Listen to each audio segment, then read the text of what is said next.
So I have the stroke, and I make it to the closest ER, which is near my house. Unfortunately, this is one of the small ERs that, you know, if you've got a broken finger or a broken ankle or something like that, you're in a good place. But if you're having a stroke, this is probably not where you want to be. So the good news is that, as it goes with semi-strokes, is that I started to come out of it. And I was able to start talking again, which I couldn't have done. I was able to start feeling and using my arms and my hands again. And it was only then that they said, we've got to get you to a real hospital. And they said, well, we're going to send you to the one in Conroe. Now, these are all local to Houston. And they said they wouldn't take me. Because of the aneurysm, I was a risk. Well, we're going to send you to the Woodlands. They said they wouldn't take me. We're going to send you to Humble. Wouldn't take me.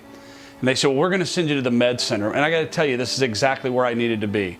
Because in Houston, if you have a problem with heart or you have a problem involving cancer, you couldn't be in a better part of the country, if not in the world.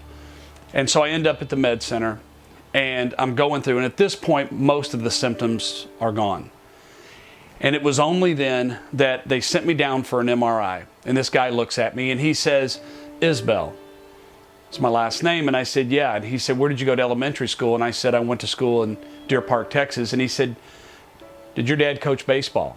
And I said, yes. And he said, did you play? I said, I did. And he said, and you moved away? I said, I did. And he said, we were best friends in 3rd grade. And that was an incredible moment. But it was only then that this guy, this kid, this friend from 3rd grade said to me, you know, understand that you have a stroke. That's why you're here.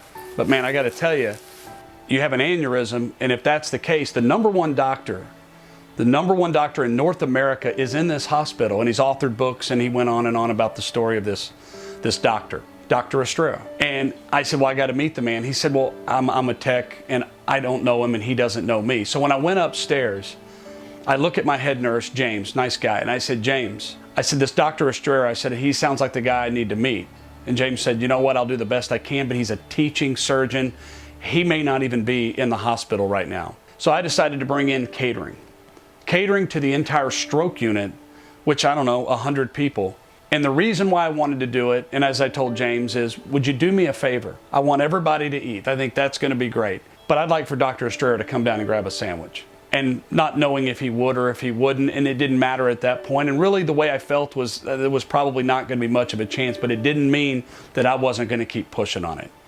And that's when I'm sitting there doing they're getting ready to get me out.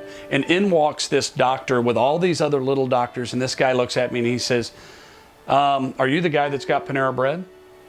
And I said, I am. And he said, I understand you have an aneurysm. And I said, I do. And he said, well, I'm Dr. Estrella. And I thought and said, well, I'm glad to meet you.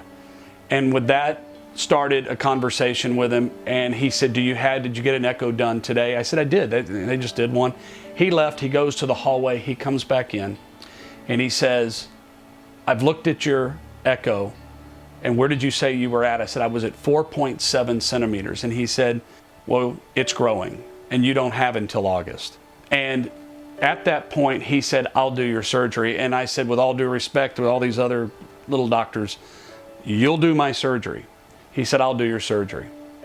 And at that point, after everything that I'd been through, including the stroke, I knew that I was right where I was supposed to be in an unbelievably brutal situation, going through what I had gone through, going back to the diagnosis, needing to have 6 weeks to run around with a time bomb in my chest, only to have a stroke, to meet a guy from elementary school that I can bring in and be able to bring in catering to have this man walk in within an hour or two of him going on vacation. That's the man that did my surgery 3 weeks later.